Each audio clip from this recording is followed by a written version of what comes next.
One of the heaviest offshore crane lifts ever recorded weighed 17,000 tons. The world's biggest crane vessel can lift up to 20,000 tons when its two cranes pair up. Behind every long-span bridge, gas platform, and wine farm at sea sits a fleet of vessels most people never notice. Watch to the end to see one bridge come off in reverse after a typhoon hit it.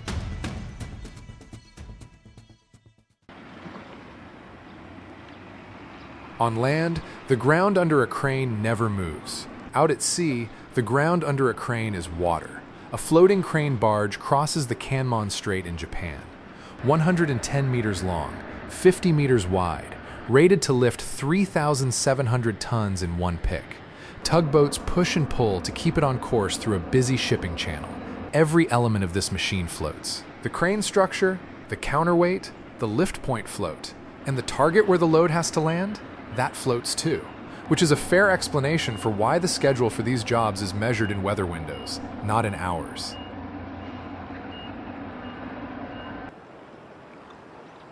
And another one just like it moves through the same waters, because the market for lifting 3,000 plus tons in the middle of the sea is small, and the tools have to be enormous. The Musashi runs 107 meters long, 49 meters wide, rated to lift 3,700 tons. 2 towers, 1 connecting beam, a load hook the size of a small car.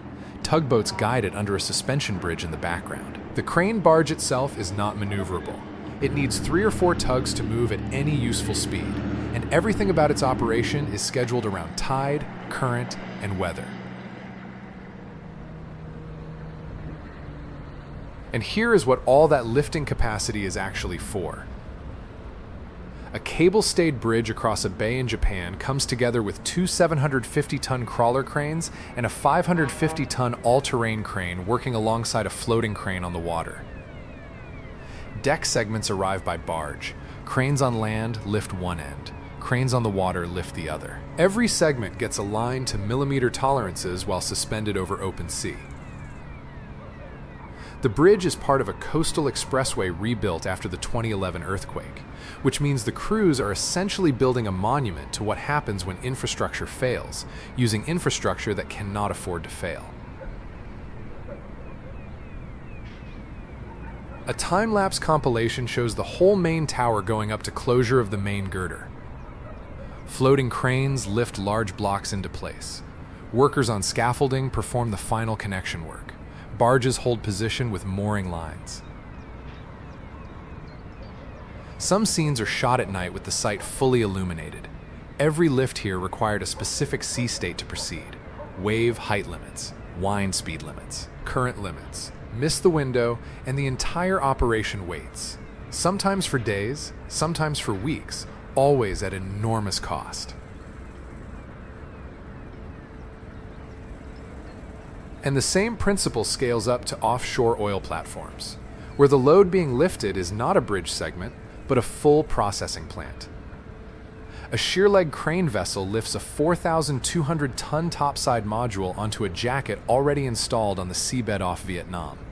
The living quarter follows. At the time, this was the heaviest shear leg installed topside ever lifted in the open ocean, and the crew still had to wait for calm water to do it. Before any floating crane shows up at sea, the bridge itself has to be built somewhere else. A suspension bridge across the Gulf of Izmit gets assembled at a coastal fabrication yard. Foundation caissons, concrete cylinders larger than most buildings, get cast in a dry dock, then floated out to the pier locations. The steel deck segments are a different scale entirely. Each one weighs several hundred tons. Fabrication happens under cover, out of the weather. Welders lay down miles of seam per segment. Every joint gets inspected by ultrasound. Every dimension gets checked against the model. Once finished, the segments travel to the water by transporter, load onto barges, and get positioned in the strait for lifting. Building a bridge segment on the ground is not fast. Building the same segment out at sea in an open swell is closer to impossible. So the fabrication yard is where the whole schedule actually lives. A press-dressing bed holds steel strands tightly at both ends before concrete is poured. Once the concrete hardens, the strands are released. As they try to spring back to their original length, they compress the concrete, giving the beam the strength to handle heavy lifting during installation and decades of daily use. Every batch of concrete gets sampled at the yard before anything ships out. Cubes get cast, cured, crushed under a press. Aggregate gets weighed dry. Rebar gets measured with calipers. Nothing leaves without a certificate. The bridge may be built on site, but its quality is verified long before it gets there. Once the components are finished at the yard, they need to get from land to water, which sounds simple until you see the scale. A 276-ton transformer sits on a specialized multi-axle trailer at the port of Santos. A floating crane on a barge alongside the quay lifts it off the trailer, swings it out over the water, and lowers it onto the deck of a cargo ship. The crane needs a level platform, a stable barge, calm water, and a rigging plan that accounts for the transformer's exact center of gravity. Get any of that wrong, and 276 tons swings sideways at chest height, which is why the load moves at maybe 1 meter per minute.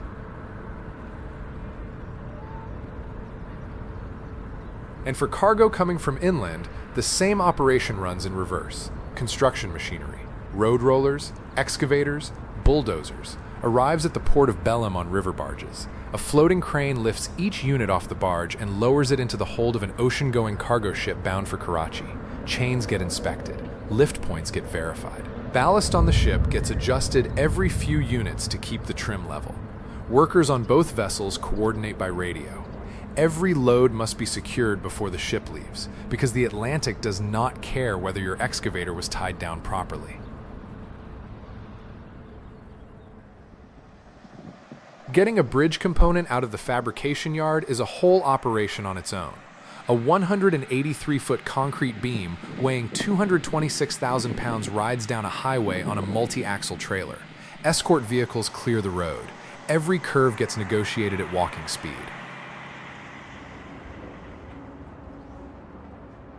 Self-propelled modular transporters roll under a 5,850-ton arch bridge, distribute the weight across hundreds of wheels, and walk the entire structure into position.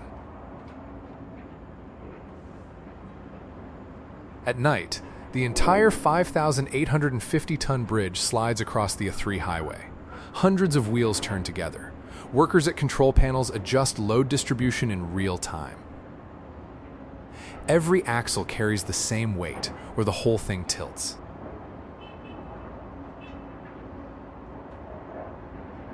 Now the actual loadout.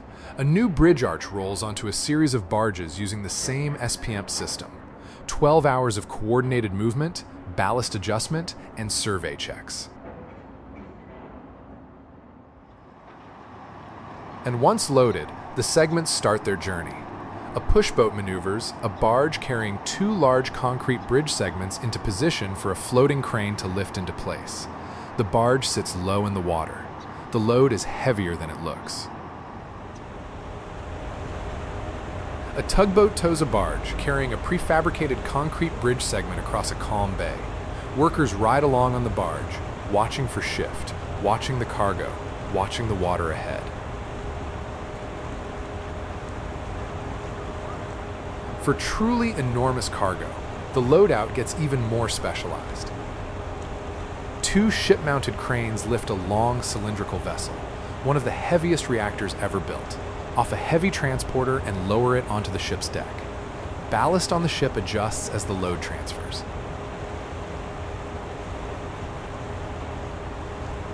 And when the cargo itself is a large structure, the loadout becomes a lift onto the deck of a specialized vessel. An 870-ton floating hull block gets lifted by 2 ship-mounted cranes with combined 1,800-ton capacity. Sea-fastening begins immediately after landing. Chains, welds, and blocks that will hold the cargo still through open ocean. The heaviest floating bridge lift ever executed in the United States. A jack system on 4 barges lifts the whole bridge up. Barges float the structure into position. Strand jacks lower it onto the bearings. the first floating bridge move ever done in West Virginia. And sometimes the bridge takes a longer journey than the loadout planners expected. A 360-ton steel bridge gets fabricated in Rotterdam, loaded onto a barge, and towed 135 nautical miles across open water to the Tilbury 2 port site in the UK, a 24-hour crossing. A large shear-leg crane then lifts it off the barge and lowers it onto the pier supports at the new port. Sea-fastening kept the bridge secure across the crossing. Every weld inspected before departure, every chain tensioned. A steel bridge that goes swimming for 135 miles has to arrive without a scratch. For offshore wind, the loadout logic scales even further. Tower sections, nacelles, and 80-meter blades all arrive by barge at the wind farm site. A self-elevating installation platform lifts each component in sequence and stacks them onto a foundation at sea. Tower first, then nacelle on top, then hub, then blades one at a time until the turbine takes shape. Before any barge leaves port, sea-fastening decides whether the cargo arrives at all. A wind farm installation vessel got equipped with 600 tons of specialized fastening structures at a Danish port on the North Sea coast. Tower foundations to hold 80-meter towers upright during the crossing. Wing racks to safely carry 60-meter turbine blades stacked on deck. Foundations for lashing nacelles and hubs. The whole job took over 40,000 hours in weather that ranged from calm to storm. Crane lifts had to be executed with extreme precision. Misaligning a tower foundation by even a few centimeters would leave the whole system unstable at sea, and correcting it later means dry docking a vessel worth hundreds of millions. Sea fastening is invisible when it works. A visible sea fastening failure is called cargo overboard, which is one of the more expensive phrases in the shipping industry, and one of the more permanent ones.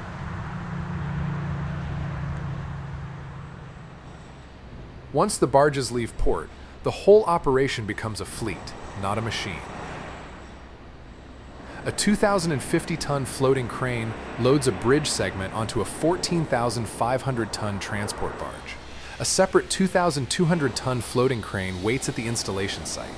Multiple tugboats coordinate the tow, the positioning, and the final approach. Every vessel talks to every other vessel by radio, in a synchronized set of commands measured in centimeters. A 2,200-ton floating crane lifts entire 3-span bridge blocks into position over a busy fishing channel. The choice to install as a single block was made specifically to minimize disruption to the ferries and fishing boats operating in the strait. The only reasonable option when your worksite is also somebody else's highway. And when the destination is 300 kilometers from shore in 1,300 meters of water, the fleet logistics get extreme. A spar platform gets built in Ulsan, South Korea. A 200-meter yellow cylinder that will float upright in the Norwegian Sea with topside modules stacked on top. The substructure alone takes months to fabricate. Then it gets loaded onto a specialized heavy-lift vessel. The topside modules travel separately. A 480-kilometer gas pipeline gets laid along the seabed to connect the platform back to shore. Every segment of this operation requires a fleet: tow tugs, anchor-handling vessels, pipe-laying ships, survey boats, and installation cranes working in a rotating rotation over months, which is why an offshore project like this is not really one project. It is dozens of projects that all need to work at the same time in the same body of water without running into each other. Before an offshore platform can hold position, its mooring system has to be installed on the seabed. A heavy load vessel with a large reel spools out polyester rope, connects it to anchor chain, and deploys the whole assembly overboard into deep water. And once installed, those mooring lines have to keep the platform locked in position for decades. Chain tensioners and fair lead stoppers control chain size ranging up to 157 millimeters in diameter, with pulling capacities around 500 tons per unit. 16 bending shoe stoppers hold a large production vessel against the current in the Gulf of Guinea. And the same launch and position logic works on rivers too. A double-arch bridge over the Danube gets built on one shore, then launched onto the central pier in mid-river. The larger arch runs 220 meters long, 42 meters tall, and weighs 6,500 tons, heavier than the Eiffel Tower. Hydraulic jacks push it across the water span by carefully measured span.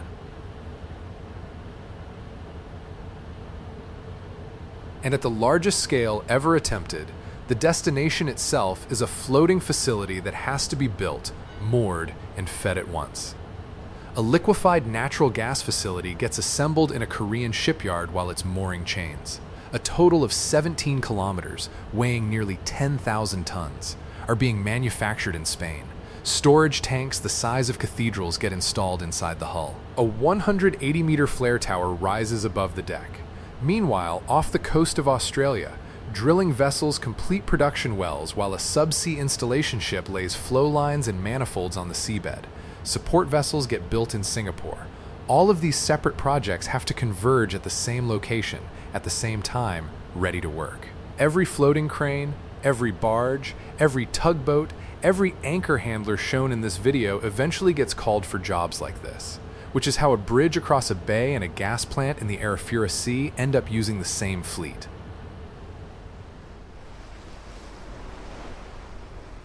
And when you break down the largest floating crane on the planet, you start to see why these machines rank among the most expensive pieces of construction equipment ever built. The Sleipnir runs 220 meters long, 102 meters wide, with 2 cranes each rated for 10,000 tons, twice that when the pair lifts together. Every ton of that capacity has to be supported by a hull that stays level under load. Ballast tanks in the pontoons fill and drain in real time as the crane picks up weight. Onboard accommodation holds 400 crew. There is a cinema, a gym, a sauna, because you cannot exactly send workers home at the end of the shift when the nearest coast is 300 miles away.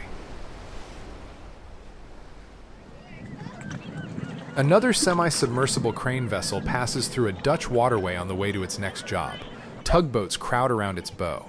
The vessel itself is too large to steer at close quarters.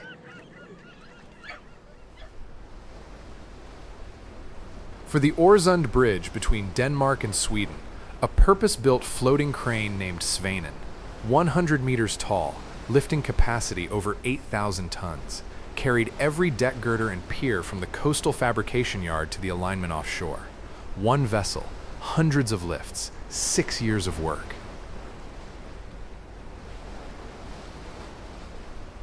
The heaviest offshore module ever lifted, a 17,000-ton processing platform for a Danish gas field.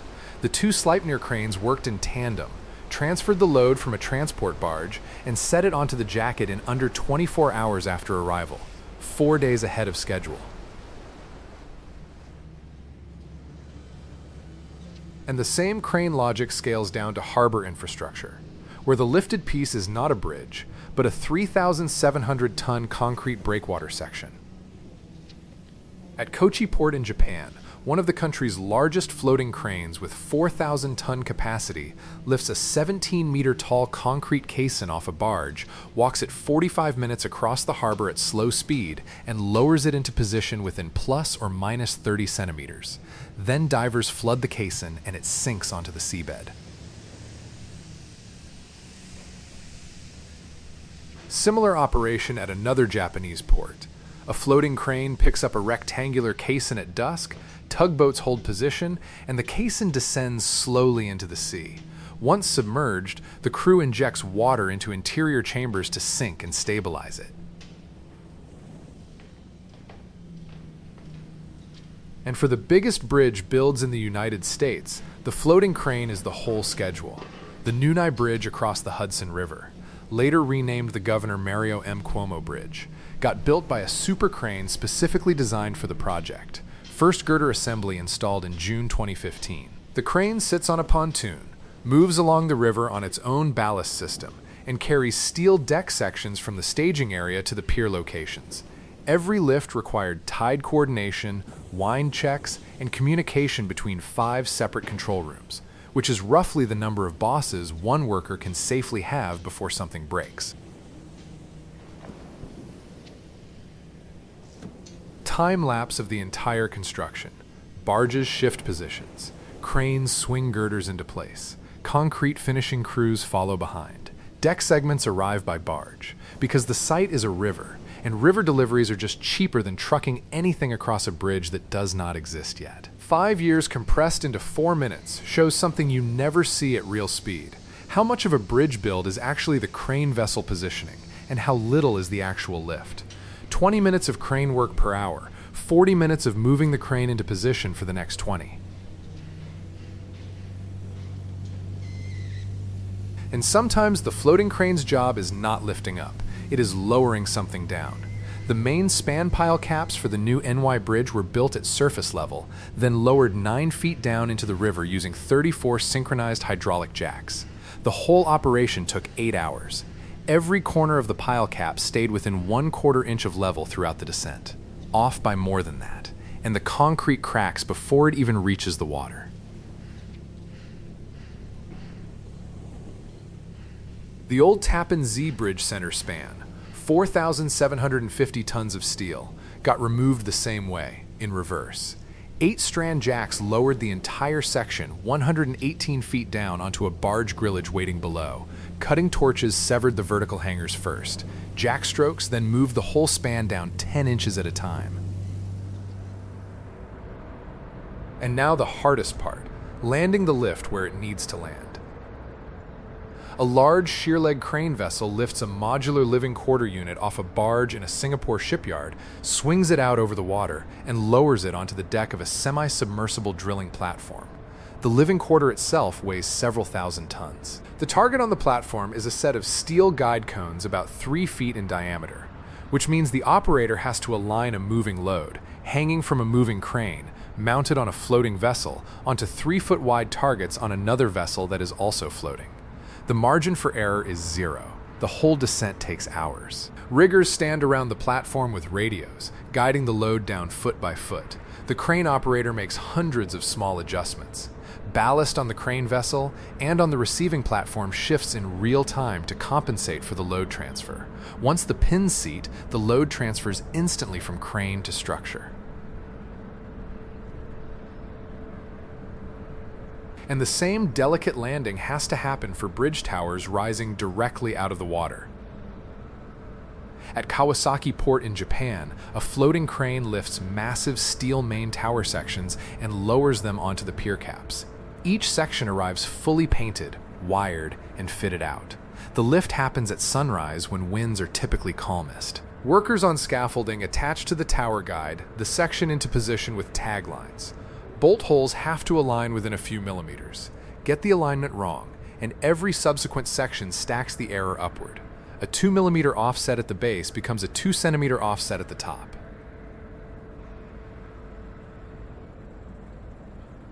The full documentation of the Kawasaki Bridge main tower erection shows what actually goes into landing sections this size. Prefabricated tower blocks arrive by barge from the coastal yard. Multiple heavy lift cranes maneuver them into position over the pier caps. Workers ride up on scaffolding attached to the segments. Every lift starts with a test lift. The crane raises the load a few inches off the barge and holds it there while the vessel and crane settle into their new load state. Ballast adjusts. Cables get retentioned. Nothing else moves for several minutes while the operator confirms stability. Only then does the actual lift begin. The section swings out over the water, gets rotated into alignment, and descends toward the pier. Watching this happen at real speed is a strong reminder that patience is a construction technique, not just a personality trait. And sometimes the delicate landing runs in reverse, because a section that used to be part of the bridge now needs to come off. In September 2018, Typhoon Jebi drove a large fuel tanker into the Kansai International Airport access bridge, damaging 2 girders totaling 188 meters. The airport lost its main road connection to the mainland. A large V-shaped floating crane arrived within days. The crew rigged the damaged girders in place, cut the connections to the piers, and lifted the 90-meter section clear of the surrounding structure, with cars still visible on the intact adjacent lane. Tugboats towed the barge with the girder onto land for inspection and repair. Days later, the second 98-meter section came off the same way. Both girders got repaired and returned to the bridge. The whole operation happened while flights kept landing at the airport, using the intact rail line still crossing the same water. And every offshore platform ever lifted into place has to eventually come off, usually a decade or 3 later. A 3,000-ton crane vessel arrives at the K-10 Bravo platform in the North Sea to remove it. Each section comes off in a specific sequence. Vent boom first, then pipe bridge, wellhead deck, wellhead lower deck, jacket, conductors, living quarter, production deck. Every removed piece gets set onto a transport barge and shipped back to a yard on shore. The jacket itself, the steel legs anchored to the seabed for decades, gets pulled out last, which is not a small ask, since the whole thing has been permanently rusted into place for 30 years and does not really want to leave. And after the last cast segment lands, the real completion work begins. The main pylon of the new Champlain Bridge stands 170 meters above the river, taller than the Olympic Stadium Tower. Its foundation rests on 42 drilled shafts anchored 10 meters into the bedrock below the St. Lawrence River.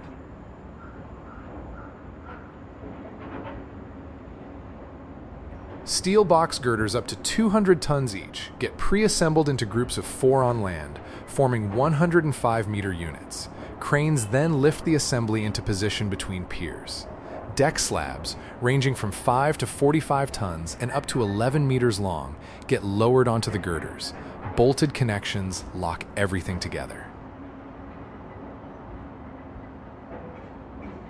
The last 12.5 meters of the 3,400-meter Champlain Bridge get closed with the final box girder installation. Cranes lift the closing segment into position between the cable-stayed span and the south approach, and workers bolt it to the adjacent segments. Every alignment gets surveyed, every connection torqued. Then the deck becomes one continuous road.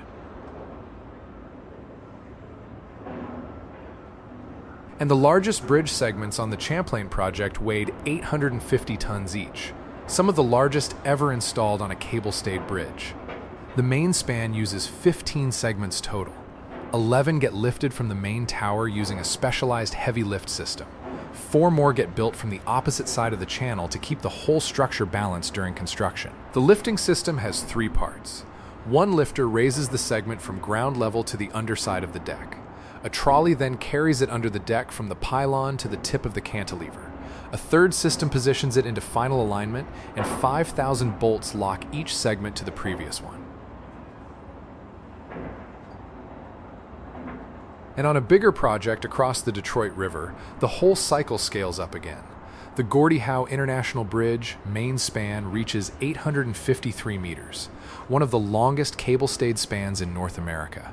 Deck segments arrive at the site by transport, lift onto the deck by crawler crane, then travel along the deck by trailer to their final position. Steel edge girders run 33 meters long. Precast concrete panels run 15 meters long, 45 tons each. Each segment requires installing structural steel, running the cable strands, placing 12 precast panels, tying rebar, and pouring closure concrete before the next segment begins.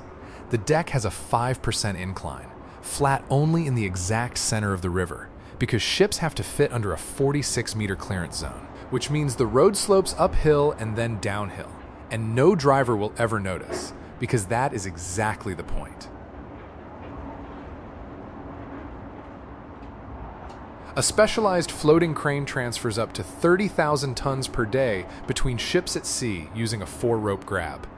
Every grab has to land accurately, despite 2 vessels rising and falling independently on the waves. Different job entirely, same principle. Everything moves.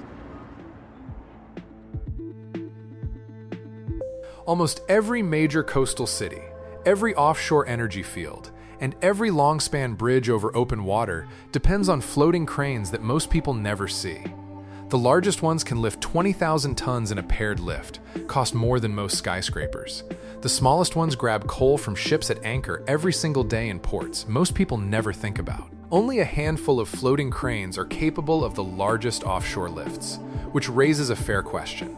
As offshore wind farms expand, aging platforms come due for removal, and coastal bridges need replacement worldwide. Do we need to build more of these vessels, or find engineering methods that need fewer of them? Share your take in the comments. Thanks for hanging in through the whole thing. Tap subscribe if industrial engineering at absurd scale is your kind of content. There's plenty more where this came from. Take care.